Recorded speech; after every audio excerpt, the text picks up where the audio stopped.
Hello, everybody. Welcome back from your very short break. Hopefully we get some more people wandering back into the room. If we can wrap up side conversations in a bit, we have some presenters here on stage to talk to us about clean water and energy independence in Alaska. So I am going to hand it off to them. Do you want a second mic?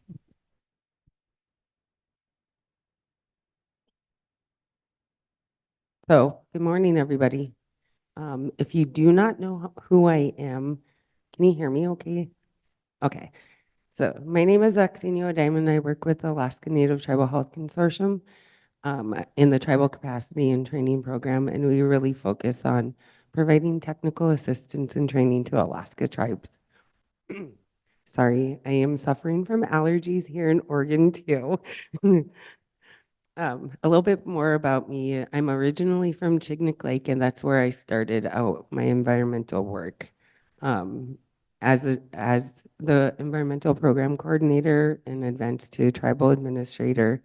And then when I moved my family to Anchorage, I found myself at A&THC helping people, which is helping tribes, which is something that I've always been passionate about doing. I am Sukbiakinunanga, and I am a member of the Unga tribe. And I'm gonna put my cousin Heather way back there on the spot, waving. She works for our tribe. So we're here to talk about clean water and energy independence in Alaska. We have some great presenters up here. The format is going to be we'll have each person go, and then I'll open it up for a little bit of question and answers in between. So have your questions ready right away. So first up, we'll have Renewable Energy Alaska Projects, or REAP, and talking about the microgrid project managers, Haley Reed and Bertha Prince. They'll discuss ETIPs and the importance of tribal collaboration with energy planning for the future.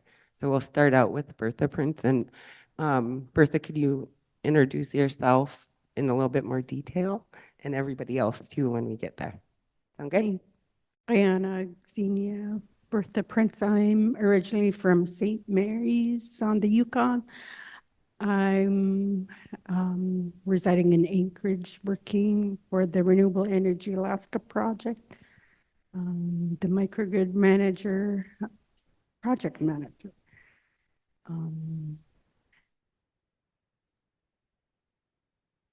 So I'll be talking about the REAP program, the overview of the ETIP program. Well, Haley and I will be presenting together on the program itself. So the Renewable Energy Alaska Project is a nonprofit organization that's based in Anchorage. We're a diverse group of people. We have one person that works in Juneau with the Sustainable Southeast program. And then I wanted to ask how many people are from rural Alaska here in the audience? Okay. How many people are from the Yukon-Kuskokwim region? There's a small handful. Bristol Bay region, North Slope region, Southeast. Okay. Anywhere else that I missed of Alaska? Cook Inlet. Okay. Diana, for raising your hands. Going on, the energy challenges in rural Alaska are pretty diverse based on your regions. And that's where the ETIP program comes in to help our communities, and also the staff at Renewable Energy Alaska Project We have a capacity development group that travels out to our communities, and also the energy education team. They work with the schools in rural Alaska, and I think some of your communities probably have seen Colleen or Tyler present at in your communities. And I'll hand it off to Haley.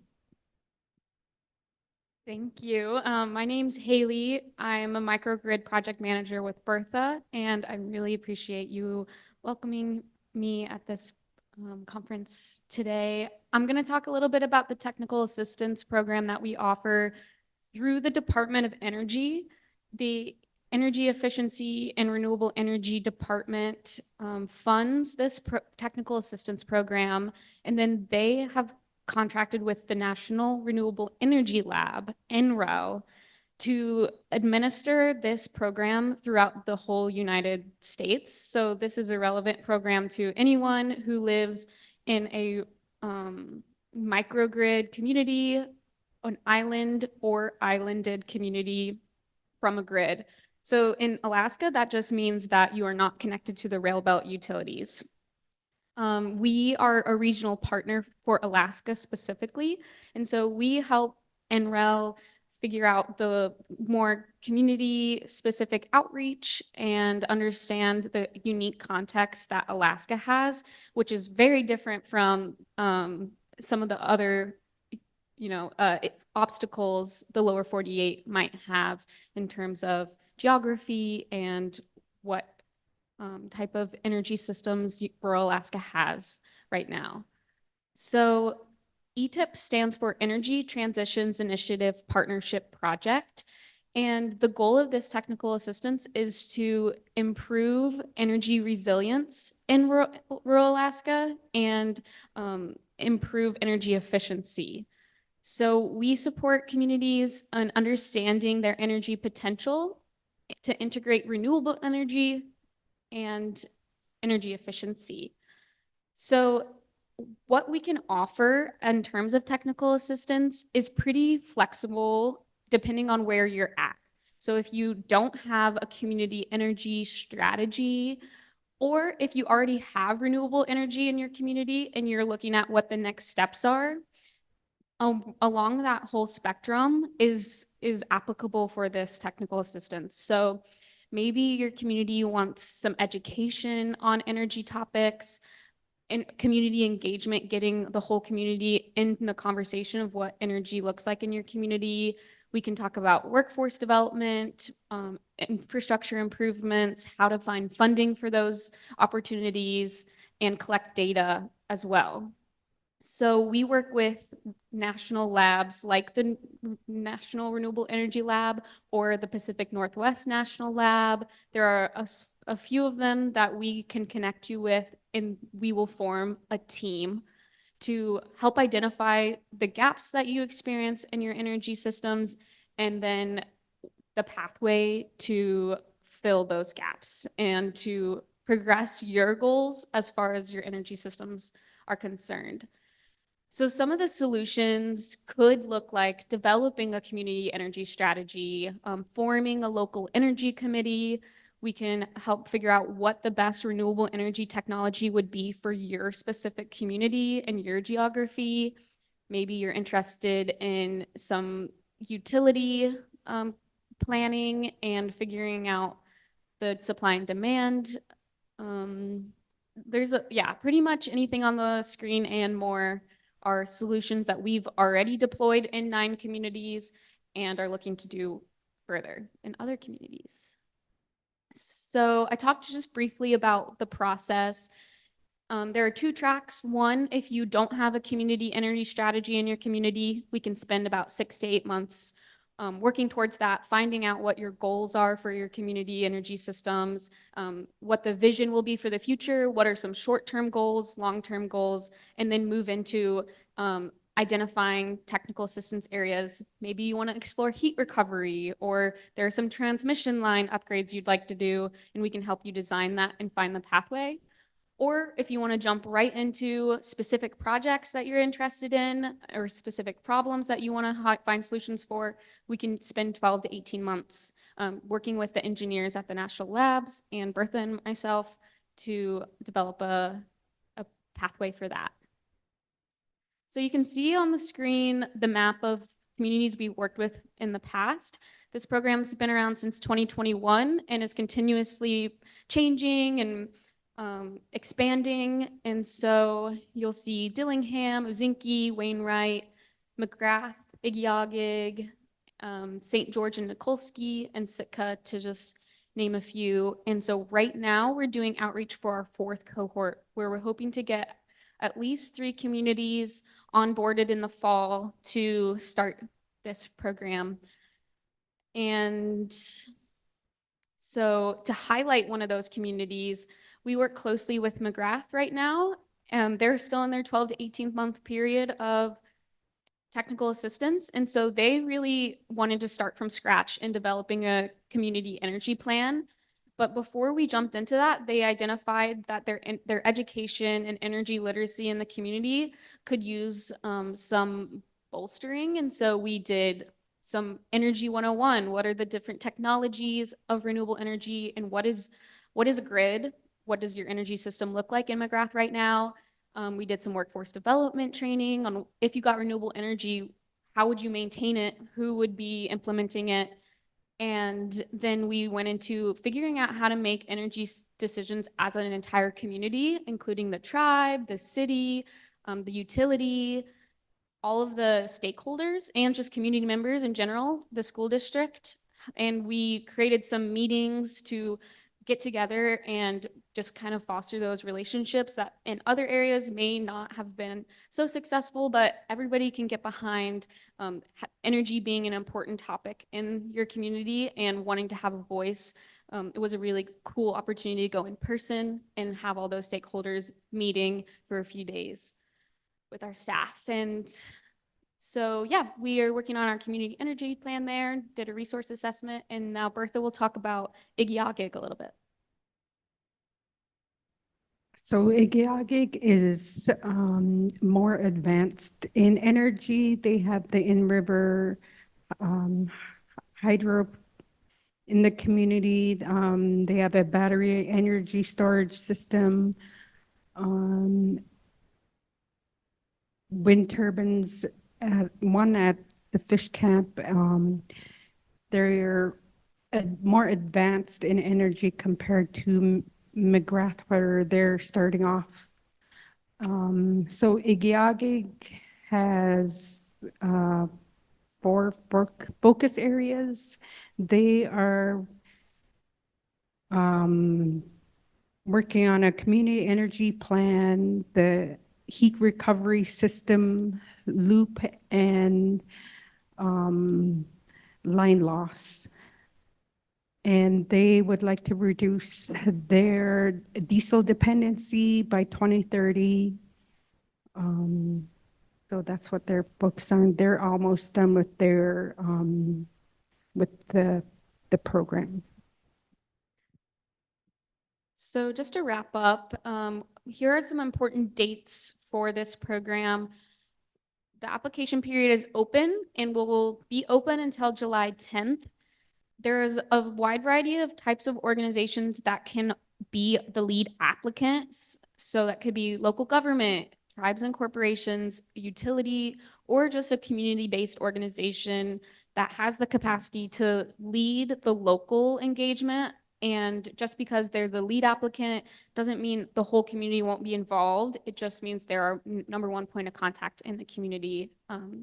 And so then the application is a Google form, and then just needs a few reference letters from the stakeholders in the community and the utility to apply. And if you're interested, you do have to reach out to Bertha or I to talk through your application, just to make sure that we're making it the best that it could be, and you have the best chances of being awarded, basically. And so the selection announcements will happen in late August. Something that's new this year is that there's a $50,000 stipend for the community to cover your time working on this program. So the rest of the funding is just for the national labs time. So it adds up to about $1 million in time for this technical assistance program. But this year you will receive, if you would like, $50,000 to cover your time as well. So hoping that will allow a little bit more access for communities who might not have the capacity to add another program, but I'm really excited to see who applies. So if you want to take your phone out and take a photo of the QR code, you can find the website. There's a webinar on there that from NREL that talks more about the program, or please feel free to email Bertha or I for more information and to talk about your application. We also have some flyers and business cards at the table in the middle. If you just find us, or we'll pass them out with more information. There's some frequently asked questions that we printed out and brought over that can help answer questions that you might have. Verdine, can you raise your hand? We're sitting at that table, so there's flyers and some information that you'd like to grab. Well, thank you, Bertha and Haley. It's so exciting to see about the stipend too. I'm going to open it up now for anybody in the audience that has questions for either or both about the project. One question I did have though is the 4 bullet points for the cohort 4 is that you're looking for 4 communities, right? Or We are shooting for 3 communities, but depending on what are the projects that apply, I think there's opportunity for a couple more. okay. Thank you. Is there anybody have any questions? And Catherine's going to come and run the mic. Make me run.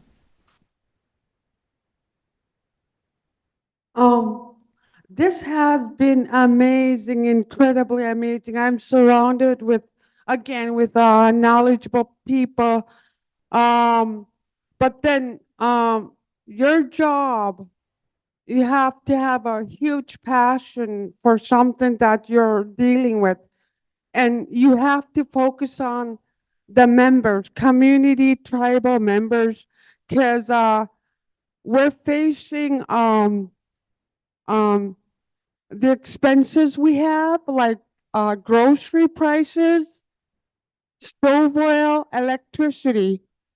And your job is to help alleviate the problem using heat pump for residential homes. So you could help your own family, you know, the people that you look into. And I try to be an example to help someone that in need, the people, because Alaska is one of a state that are in poverty. We're in a battleground. So your job, the IGAP's job, is to help alleviate the problem using renewable energy. So I'm just compelled. I'm currently working with National Renewable Energy Laboratory to alleviate the stove oil consumption for the council building, clinic, and the post office. But I'm a little stuck on heat pump to get heat pumps to 20 home residents. So if probably I could have BBNA help me out to move that project forward. So be an example for who you are for the people that we work for, especially people that are in poverty. Expenses. Your passion is to create something incredibly beautiful inside you for the people that you work for. That's my example. Thank you.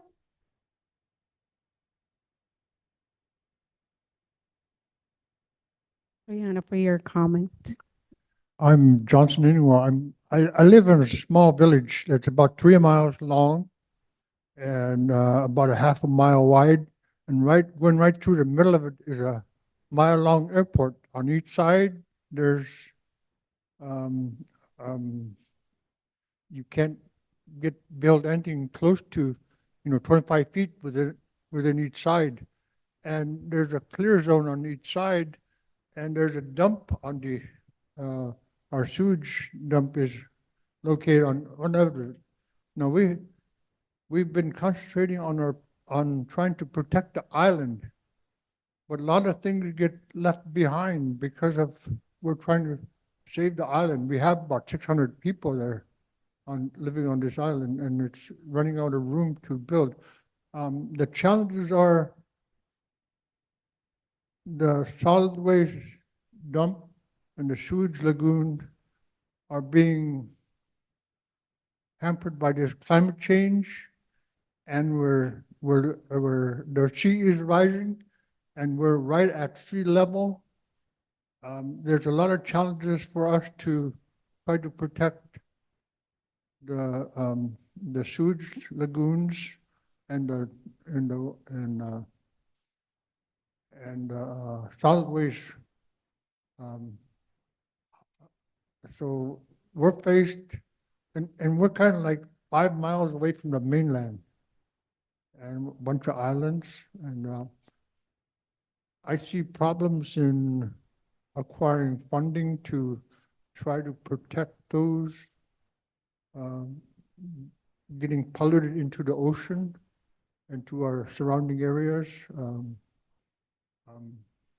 So we've been trying to protect Island, to try to keep our residents safe. But in the meantime, we're trying to protect our runway. We're trying to protecting the sewage lagoon and the solid waste. So there's a lot of challenge in my villages of I think the best way for EPA to not to know that if we don't pollute the ocean, you might have to move us. Thank you.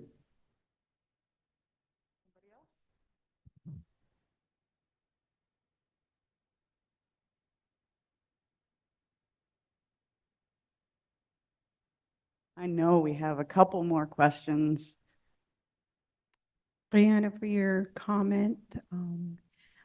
We work with organizations within Alaska like ENTHC, Department of Energy, and NREL. Will share your concerns.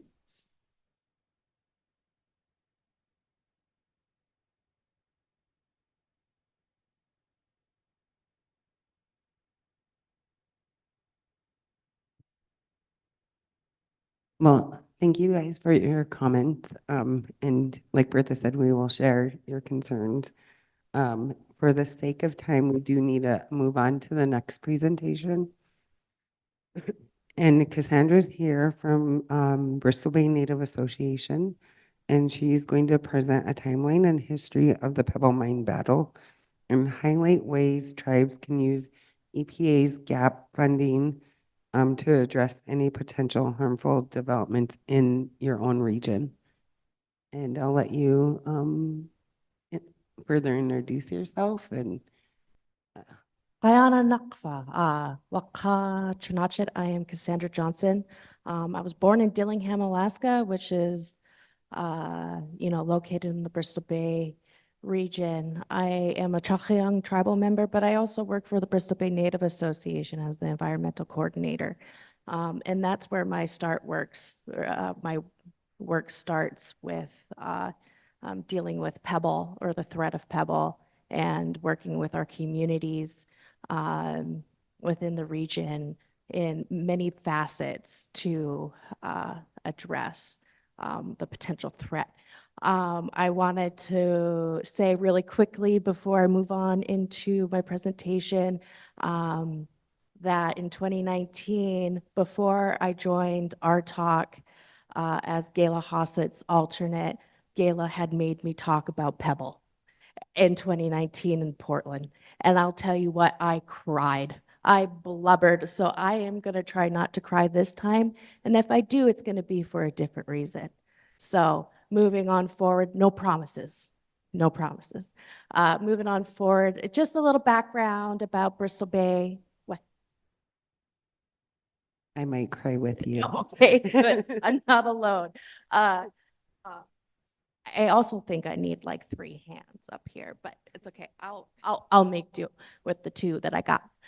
Oh yeah, that'd be great. Oh, great. Thank you so much. Team efforts here. So the Bristol Bay region, most of you might know, but for those who don't, is the homelands of 31 tribes. I see quite a bit of my tribes here in the room, and I'm happy to see you all here. You know, I put up the state of Alaska up against the United States. It's large. It is so large. Had a whole conversation about what I thought distance was, when distance is really just something that you don't really talk about in Alaska. Driving 2 hours doesn't seem like a big deal because we have no roads in Bristol Bay. We have very few roads that connect the tribes together. There's Dillingham and Aleknagik. There is New Halen and Iliamna. And then there's King Salmon and Naknek, and that's it. Everything else is you're flying things in. You're also boating things in. This region is a beautiful region, vast wetlands, rivers, hills, active volcanoes. It's just every single community that you go to is different. There's no same place in the Bristol Bay region. But that being said, if you want to change the thing, we're rich in culture and resources. Our lands have been stewarded by the Yupik Dina and Alutiiq Supiaq people. And, you know, these lands that we've stewarded since time immemorial has created such deep connections to the place and our resources. And that is what our culture is based off of, is off the lands and connecting with our people and telling the stories and teaching our grandchildren and our children and our children's children the traditions that we grew up with. We dance, we tell stories, we make, we do crafts together. Our community is really rich. There are many, many animals that depend on this healthy ecosystem that we live in, from brown bears, moose, you know, freshwater seals in the Lake Iliamna, a special type of seal, bald eagles, just a wide variety of just amazing creatures that depend on this region and Alaska and the world as a whole. One of the most important ones that us as Native people and our communities that we depend on is fish. We have 5 Pacific salmon that return to our waters every year. Sockeye, Chinook, coho, chum, and pink. But the most prevalent one that we see is sockeye or red salmon. Just the other, you know, I believe it was, and please correct me if I'm wrong, in 22, there was 73.7 million fish that returned to our rivers as a run. The harvest was 56.3 million that they harvested out of those fish. That's a lot of fish. Okay, and so you know, this is a lot of information, and this fight has been going on for quite a long time, but it supports a really, really sustainable fishery, and there is no separation of our health of the ecosystem, and the health of our people. Next slide. And so we talk a little bit about the threat of Pebble. As you can see here, it's small to my eyes, hopefully it's bigger up there, where the threat of the proposed Pebble Mine is located by that star. And in that other picture is the drill site for it, where they've been doing sampling. And the other picture there with the lady holding, the native lady holding the flag is one of the trips that they had taken to go see what that kind of mine would be. So the Pebble Mine is a copper and gold open pit mine, proposed open pit mine, that would be one of, if developed, be one of the largest open pit mines in North America, sitting on top of one of the most and largest sake run habitat in the world. I told I got 5 minutes, so I got nervous. So I'm trying to speed it along. With this threat, you could change it. It started with the people. Alarms went up. Our tribal leaders came together with local communities, fishermen, sports fishermen, national nonprofits, businesses. It took all of us to get where we are today. And it took decades to get to where we are today. There's a timeline there that goes through the whole gambit of what we've been dealing with and how we've been fighting.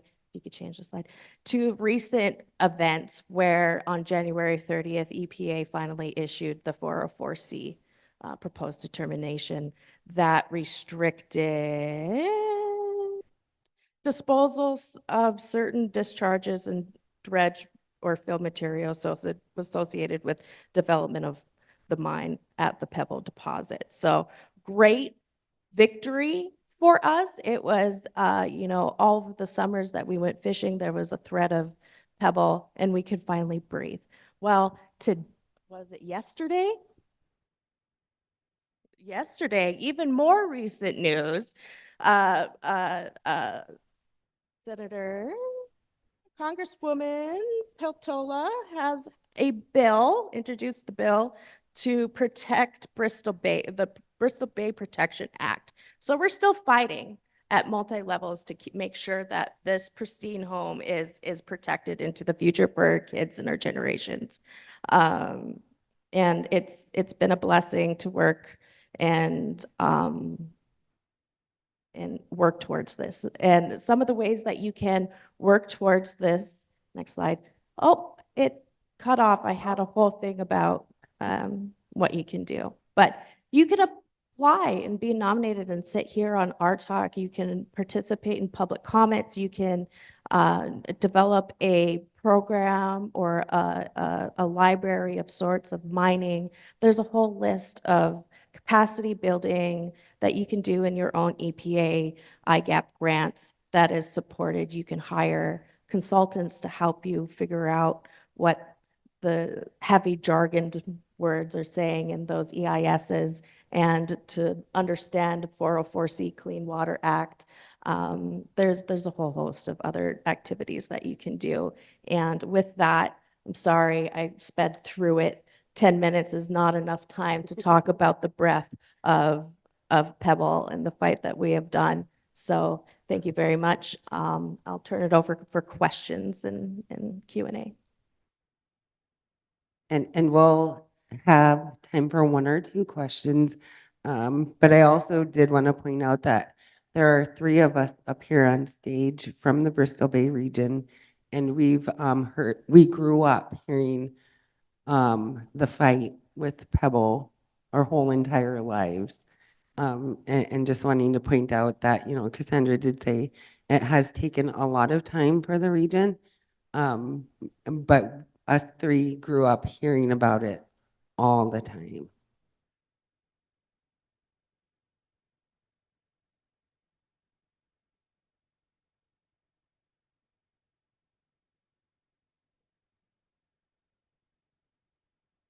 Well, it's crystal clear that you guys have done amazing work. So Perfect. Thank you.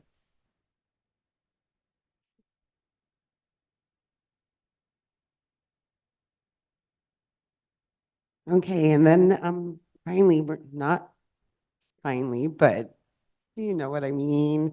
We're going to switch over to Yukon River Intertribal Watershed Council. They've been working with the tribes along the Yukon River for years, and they've gained valuable knowledge and achieved results on how a tribe can protect the waters through state and federal legislation. And Courtney is here and will be sharing some of the region's environmental concerns, the Clean Water Act, and building capacity and strengthening sovereignty. Good morning, everyone. Please forgive my nervousness. It's been a while since I've spoken at one of these conferences. So my name's Courtney Osolnik. I'm originally from Pedro Bay, Alaska. Our tribe was directly affected and impacted by the Pebble Mine. It was going to be, they were trying to put infrastructure straight through our village. So this is actually how I got into the game, by trying to fight. And I did that by really digging into the Clean Water Act, because I really didn't know where to start. I was fresh out of high school and I just knew this was a threat. So that's helped me continue on in my career and brought me to the Watershed Council. So I'm going to talk about a little bit about tribal stewardship and what we do, a little bit about the environmental concerns of the region and the Clean Water Act, and then how we've been building capacity. So we've been talking a lot the last day and a half about capacity building on a technical aspect, and very in-depth we've been hearing from the EPA, which is great. So who are we? We're a tribal consortium. We consist of 74 tribes and First Nations. You can see the map there. It's quite a large region. It's about 330,000 square miles, and we deal with not only the Yukon River, but the tributaries that affect the region. We provide technical assistance, education and outreach, and research. And then next slide. And then this is how we approach those programs. So we have the Indigenous Observation Network, which is the largest international Indigenous data program in the world. So there's only a couple dots on here because we were still entering our data, but you can see from the red dot down by Whitehorse all the way to the Delta that we've been monitoring water quality and doing sampling along this river for over 15 years. So we have that combined data that we can help. We also have the Mining Watchdog program, which, because it's such a large region, there's industry everywhere and there's development everywhere. So we're constantly putting in comments and trying to fight these large-scale programs that are coming into the region. And we actually were pretty happy to hear that the Biden administration, BLM, struck down the Ambler Road decision. That was pretty good. We're worried about the state suing. So, just like Cassandra was saying, the fight's never really over. And then for the change in administration, you never know. We also have a sustainable lands program, brownfields. I'm sure you guys know about that, the contaminated lands, the drinking water improvement program. And then we have our tribal environmental programs, which is me, that's IGAP. And I also manage a grant from the Alaska Center for Climate Assessment and Policy. So we kind of got a range of things there. And as we travel through the region, we have a pretty heavy field season. Our team is pretty much on the go for 3 or 4 months, just go, go, go. We spend like maybe a week combined total in Anchorage if we're not at conferences. And these are the concerns that come up when we talk to our communities. It's flooding, erosion, permafrost melt, the mining industry, drinking water degradation, groundwater and surface water contamination, and the landfill. Landfill and solid waste is a huge issue along the communities. Because of erosion and because of the permafrost melt, there has been leachate that is contaminating our drinking water. Some of the infrastructure is just so old that lead is being leaching into their drinking water. And so there's just a lot of concerns. And along the river, it changes from the delta to the interior. So the delta has to deal with things like Merbach. Not only do they have regular flooding annually, but they have the they have storms like that that'll come through and just wipe it out, make sewage lagoons flood, just contaminate so many different things, and so much to worry about. And there's such large problems for the communities to deal with. That's where we kind of try and step in. We do respect the tribe's sovereignty, so we're not going to just fly in if you had an emergency and say, we're here to help. That's not what we do. So if you invite us in, we would do assessments of the sewage lagoon or the landfill or give you that technical information or maybe provide you with the data that we've been collecting over the last 10 years so you can apply for that funding, or we can assist you in applying for that funding or creating projects. We really are hands-on. We'll be right there in the community with you, helping you build these projects if you want us to. And so as we see these changes in legislation and we hear about these updates to climate change and we see these changes to the Clean Water Act and policy at the national level, it seems to happen so fast when the Supreme Court or, Biden decides to just do something. But then when we're on the ground and we're putting in policy and we're trying to get policy passed and we're trying to put out comments, it takes a lot of time and a lot of work. So instead of always trying to play catch up, we're trying to figure out how we can preserve some of these waters. And one of them is the Clean Water Act, the anti-degradation part, the Section 303. I know a lot of us tend to stay in the 400 section because that's where we are. But so we're looking at this, and it's pretty much, it's a state, the state has to determine the process. And in Alaska, they're really not there yet. We're constantly fighting about whether it should be a science-based approach or a population-based approach or whether it's traditional knowledge. We're constantly fighting with the state about what to do next. So it's really just a three tiers. Tier 1 is the lowest level. It just means that water needs to be protected as it is. Tier 2 is kind of the most complicated one, and it really just, you have to prove that whatever you're trying to do in the community won't worsen the current quality of the water, but it's a little bit higher quality than Tier 1. Tier 3 is outstanding natural resource waters, which is just the best waters. So we've been trying to get them because we've been sampling water quality data.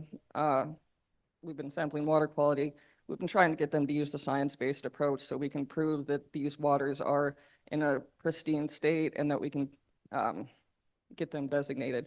There are still downfalls to the Degradation Act, Anti-Degradation Act, because there's always exceptions. So, and then, yeah, so there's always exceptions, but like I said, we're always fighting, so we're not going to stop. So this is how we've been building capacity in the communities. We provide water quality training, protect tribal sovereignty. We go into the communities and we'll help them pass resolutions if they so please. We have an ION co-op, that's our Indigenous Observation Network, and it's a co-op that encompasses pretty much everything. If you take our water quality training and you want to start a water quality program, we just add you to our co-op and you're almost good to go. We've just got to get you some equipment out there and we'll do that for you. We provide project development, technical support. Yeah, and then, so we have a lot of transboundary issues also with the mining and everything. So we've been trying to work, and we were really happy to hear the EPA this morning say that they've been making progress on the transboundary issues. And we look forward to working with them moving forward in August with that next meeting. So yeah, I think I'm about out of time. Thank you. Thank you, Courtney. So we have a few more minutes for questions, and specifically for Courtney with Yukon River, but I also want to open it up for any final questions for Cassandra, Haley, or Bertha as well, too.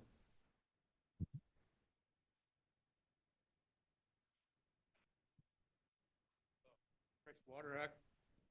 Would pairing up with the Magnuson-Stevens Act and the Freshwater Act kind of give it a leg In the up? pants. It would. We're approaching many different ways right now. There's also tribal conservation districts that you can start. It's just that we've been trying, we're trying to ensure that everybody that's one of our signatory tribes is invested in this. And the Clean Water Act seems to be the least argumentative, if that makes sense. But I believe, yes, that it would. Hi, my name is Vivian Seal from Twin Hills. I was just wanting to comment something. It came to mind while I was listening to you guys, and the issue that came up was it yesterday, where he had to administer some kind of drug to his tribal members. We need to probably address that before, for our members of our village, before they come to our members and say, hey, here's some money that you could use if you allow us to come in and mine in your community. You know, that, because someone was saying that there's a lot of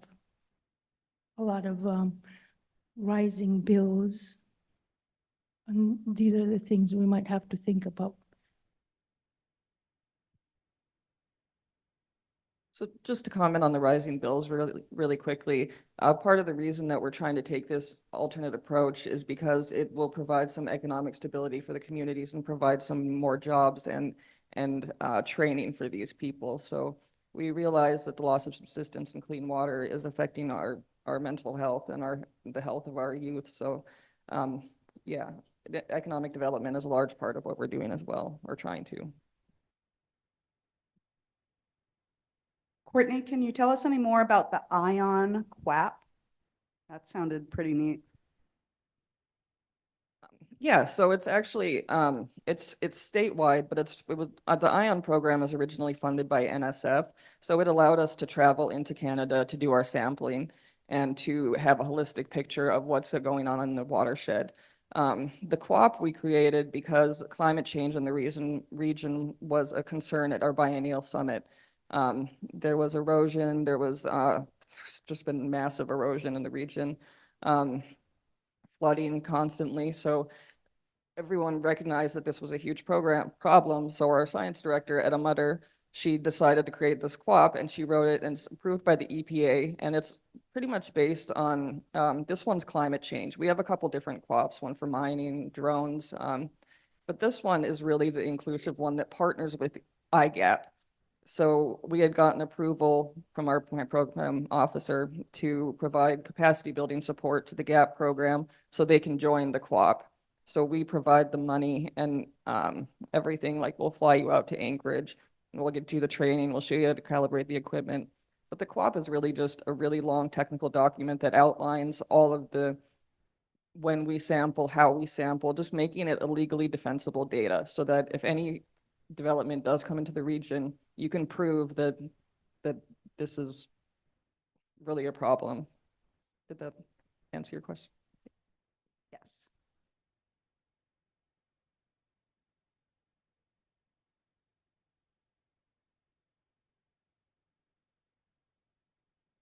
We have a little bit of time for one more question. And, I think people are hungry. Are you hungry? Nobody Yeah. wants to see me run across the room. Come on, somebody over here, ask a question. Catherine's all the way over here. Make her run. Oh, she's running anyway. Oh, Diane. Yeah, before lunch break, this is for Cassandra. I'm a little concerned about,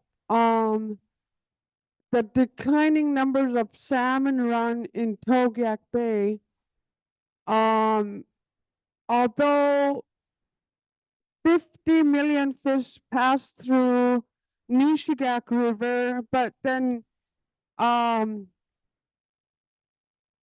the third year, there's only 50,000 fish that has been on a run in Togak. It used to be 1 million fish.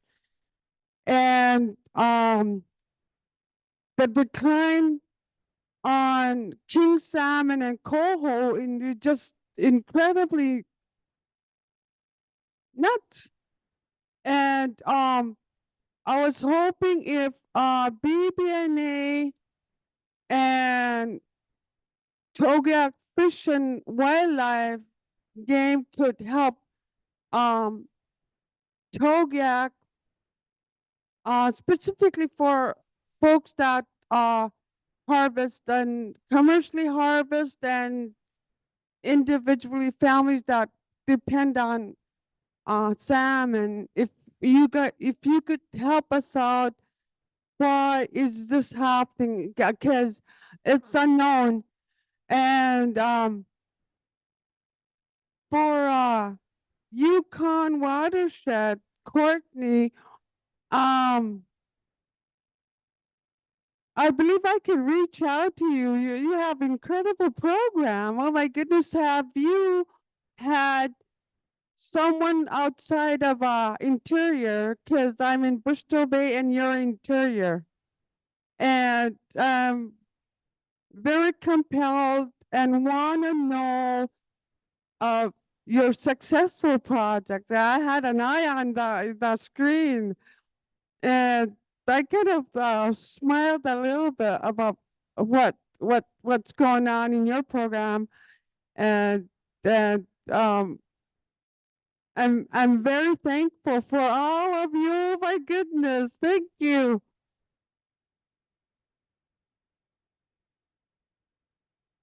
Well, Diane, let's talk because we have a whole subsistence programs in the natural resources at BBNA, and fish are on a decline. Our king salmon is not returning in the way that they used to. Our fish are getting smaller. Things are changing for sure. And studies need to be done. Monitoring needs to be done. Using your voice at these, advisory councils and other places where public input is needed or tribal input is needed. But let's have a talk and see what we can do with the subsistence programs and the environmental programs. And I feel like this is a conversation that needs to happen throughout the state of Alaska, but it starts locally first. So coming up with solutions and ideas and moving forward from that. Anything about your program or Doi? I think you closed this up just nicely. Oh, okay. So I do want to thank you all for joining us right before lunch. It does look like lunch might be ready. So I'll give you a little bit of time back. I think it's about 4 minutes back before everybody else is going to join the room for lunch. So thanks for joining our session.